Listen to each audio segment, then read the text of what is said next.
بسم اللہ الرحمن الرحیم۔ السلام علیکم۔ کیا آپ جانتے ہیں یہ 3 کام کرنے سے اللہ تعالیٰ آپ سے راضی ہو جائے گا؟ امام علی علیہ السلام کی خدمت میں ایک شخص آیا اور دستے ادب کو جوڑ کر عرض کرنے لگا، یا علی علیہ السلام، اللہ کے قریب ہونے کا سب سے آسان طریقہ کیا ہے؟ بس یہ کہنا تھا تو امام علی علیہ السلام نے فرمایا، اے شخص جو یہ 3 کام کرتا ہے وہ اللہ کے قریب سے قریب تر ہو جاتا ہے۔ تو وہ کہنے لگا، یا علی وہ 3 کام کون سے ہیں؟ امام علی علیہ السلام نے فرمایا، پہلا کام بار بار انسان اپنی خطاؤں پر پشیماں ہوتا رہے، اپنے گناہوں کی معافی مانگتا رہے۔ دوسرا کام اپنا دل اللہ کی مخلوق کے لیے نرم رکھ کر جیے، جتنا ہو سکے اپنے وجود سے لوگوں کو فائدہ دینے کی عادت بنا لے۔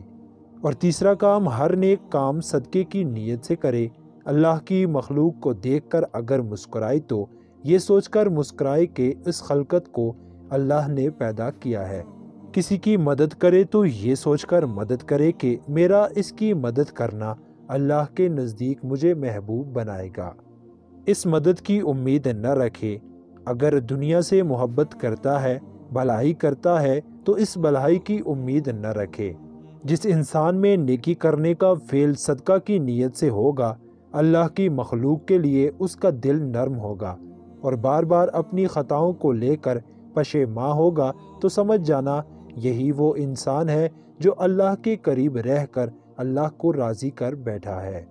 ہمارے معاشرے میں بہت سے لوگ اور اپنے آپ کو پکا سچا مومن کہنے والے ایسے بھی ہیں جو زندگی کے دوراہے پر لوگوں کی خوشی کو اپنے معبود کی خوشی اور رضا پر ترجیح دے دیتے ہیں۔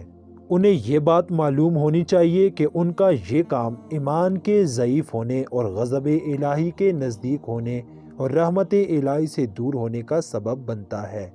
ہر چیز کی اپنی کچھ نشانیاں اور علامتیں ہوتی ہیں جس سے وہ پہچانی جاتی ہیں، اور چونکہ اللہ تعالیٰ نے اپنی رضا اور اپنی خوشی کو بندے پر اپنی سب سے عظیم نعمت کے طور پر یاد کیا ہے، ایسی نعمت جس کا کسی دوسری چیز سے مقابلہ نہیں کیا جا سکتا، اور اکثر لوگوں کے دل میں کبھی نہ کبھی یہ سوال ضرور اٹھتا ہے کہ ہم نماز پڑھتے ہیں، پورا رمضان روزے رکھتے ہیں، تو کیا خدا ہم سے راضی ہوا یا نہیں؟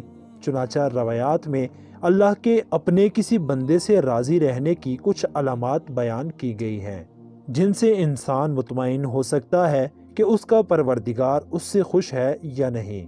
ایک مرتبہ حضرت موسیٰ علیہ السلام نے اللہ کی بارگاہ میں عرض کیا، پروردگار مجھے ان نشانیوں سے آگاہ کر جس سے یہ معلوم ہو سکے کہ تو اپنے بندے سے خوش ہے۔ اللہ تعالیٰ نے ارشاد فرمایا، جب تم یہ پاؤ کہ میں اپنے بندے کو اپنی اطاعت و بندگی کے لیے آمادہ کر رہا ہوں اور اسے گناہ سے دور رکھ رہا ہوں، تو یہی میرے اس سے خوش ہونے اور راضی رہنے کی نشانی ہے۔ حدیث کی روشنی میں کسی بندے کا اپنے پروردگار کی قضاء و قدر اور فیصلوں پر راضی رہنا اور اس کے کسی فیصلے کے خلاف حرف شکایت زبان پر نہ لانا اس امر کی دلیل ہے کہ اللہ اپنے اس بندے سے خوش ہے۔ چنانچہ امام علی علیہ السلام کا ارشاد گرامی ہے، اپنے بندے سے اللہ کی رضا کی علامت یہ ہے کہ وہ اللہ کے ہر فیصلے پر راضی اور تسلیم رہے، چاہے وہ فیصلہ اس کے فائدہ میں ہو یا نقصان میں۔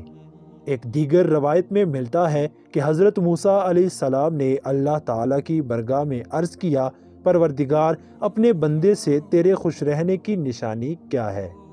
اللہ تعالیٰ نے ان پر وحی نازل فرمائی، اے موسیٰ جب تم اپنے دل میں مساکین کی محبت اور ظالمین سے نفرت کو محسوس کرو تو سمجھ لینا کہ ہم راضی ہیں۔ اللہ ہم سب کا حامی و ناصر ہو، آمین۔